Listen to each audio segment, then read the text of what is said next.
Bonjour, nous allons vous présenter le projet Lilipad de Vincent Calbo.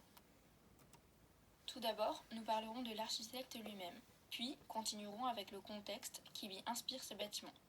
Ainsi, une présentation du projet Lilipad sera faite, suivie de l'analyse de ses technologies et de la place du végétal dans l'architecture. Vincent Calbo est donc un architecte urbaniste belge de 43 ans, aussi connu comme conférencier écologique. En effet, il est réputé pour son utilisation du végétal, à la fois utopiste et visionnaire. Après avoir été diplômé d'architecture, il est reconnu à l'international grâce à ses nombreux projets mettant en valeur des problématiques futures quant à l'avenir de la nature et de l'humain. Œuvrant pour réduire les gaz à effet de serre et ralentir le réchauffement climatique avec l'utilisation des énergies renouvelables, Vincent Calbo a déjà imaginé 63 projets répartis sur le globe. Il crée aussi le concept archibiotique en 2008, ce qui veut dire architecture, biotechnologie et technologie d'information et de communication, également dans le but d'éveiller les consciences à l'écologie. En effet, aujourd'hui, le contexte social nous expose la question du développement durable quant à l'avenir de la planète, de l'accroissement de la population et de la pollution. C'est pourquoi, en 2020, les mouvements futuristes et écologiques sont majoritaires, afin de préserver la Terre de l'industrie mondiale. Dans une période où la nature disparaît, Vincent Calbo fait partie des activistes qui se chargent de ne pas oublier son importance. Cependant, on remarque encore beaucoup les différences entre les projets de Vincent Calbo et les bâtiments actuels. Prenons l'exemple des Twisting Garden Skyscraper en Australie, qui s'oppose au choix de l'architecte qui, lui, souhaite s'étendre et optimiser les espaces inexplorés, comme l'a fait Jules Verne, dont il s'inspire. Et tout ça dans le respect de la nature et de l'environnement. Nous allons maintenant passer à l'architecture de Lilipad. Lilipad veut dire nénuphar en français. Donc pourquoi ce projet devrait voir le jour ? Tout simplement car le niveau des eaux devrait monter de 20 à 90 cm au cours du XXIe siècle, ce qui représentera environ 6% des Pays-Bas, 17,5% du Bangladesh et 80% de l'Océanie. Le nombre de réfugiés climatiques pourrait alors atteindre 250 millions en 2050. C'est pour ces raisons que Lilipad s'implantera sur tous les océans pour faire face à ces montées d'eau. Cette solution sera plus durable que les polders éphémères déjà présents aux Pays-Bas et aux Émirats arabes unis. Les polders sont des étendues artificielles de terre gagnées sur l'eau permettant d'élargir les surfaces terrestres de manière éphémère. Les Lilipads se déplaceront grâce aux courants marins de surface. Ce sera des refuges et chacune de ces villes nomades pourra accueillir environ 50 000 habitants.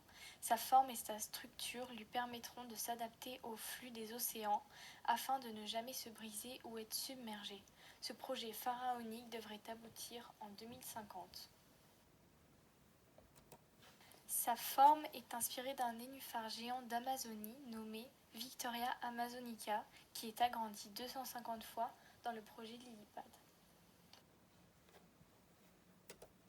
Cette architecture sera composée de 3 montagnes, l'une pour les loisirs, l'autre pour le commerce et la dernière pour le travail. On y trouvera également des jardins suspendus et des potagers biologiques sur des balcons de 5 à 10 mètres. 3 marinas prendront également place afin d'accueillir de multiples bateaux.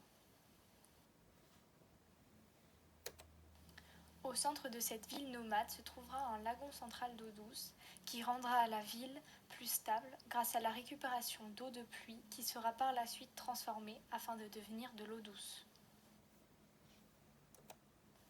Enfin, nous pouvons constater que Lilipad aura une partie de sa structure émergée et une autre immergée.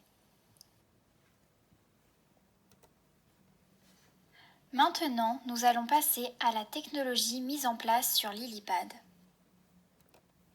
La cité produit plus d'énergie qu'elle n'en consomme. Grâce aux éoliennes, aux panneaux photovoltaïques et aux biomasses, cela lui permet d'atteindre un bilan énergétique positif à une émission de carbone zéro. Les panneaux photovoltaïques placés sur le tour de la structure en dehors de l'eau permettent de transformer l'énergie solaire en électricité. Les éoliennes placées sur le côté externe des montagnes permettent de transformer l'énergie éolienne en électricité. Les turbines placées dans la coque fonctionnent comme des hydroliennes pour produire de l'électricité. Les matériaux utilisés pour construire la coque sont des fibres de polyester et de dioxyde de titane. Cela permet d'absorber la pollution atmosphérique. Présentation des plantes. À l'heure actuelle, les plantes présentes sur l'Ilipad n'ont pas encore été déterminées car le projet n'a pas vu le jour. Il est toujours sous forme de maquette pour un futur proche. Coque végétalisée. La coque est végétalisée pour attirer la faune marine et favoriser ainsi la pêche.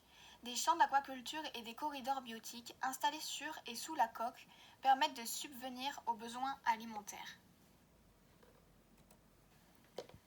Potager et ruelles. L'ensemble est recouvert d'une strate d'habitation plantée dans les jardins suspendus avec des balcons de 5 à 10 mètres pour la culture d'un potager biologique, avec un réseau de rues et ruelles au contour organique. L'objectif est de créer une coexistence harmonieuse du couple humain et nature. Le projet n'est pas sûr d'être réalisé car il y a des problèmes au niveau des routes maritimes, car chaque propriétaire d'une partie des mers et océans ne sont pas en accord avec le projet.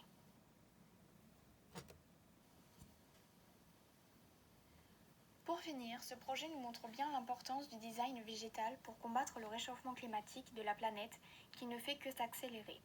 La question du développement durable est de plus en plus présente dans les œuvres de beaucoup d'artistes, notamment depuis le confinement de mars 2020.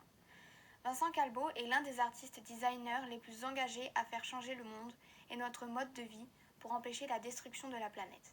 Dans chacune de ses œuvres, il utilise le végétal afin de permettre aux habitants de celle-ci de s'autosuffire et de respecter notre planète.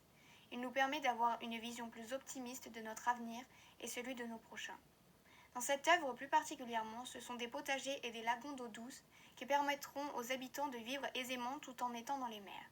Ce projet qui paraît peu réalisable aujourd'hui pourrait vite prendre forme si les territoires marins deviennent libres d'accès dans le futur.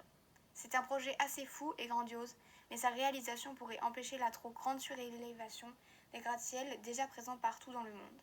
C'est une architecture avec des technologies très innovantes et qui nous promet un avenir plus certain.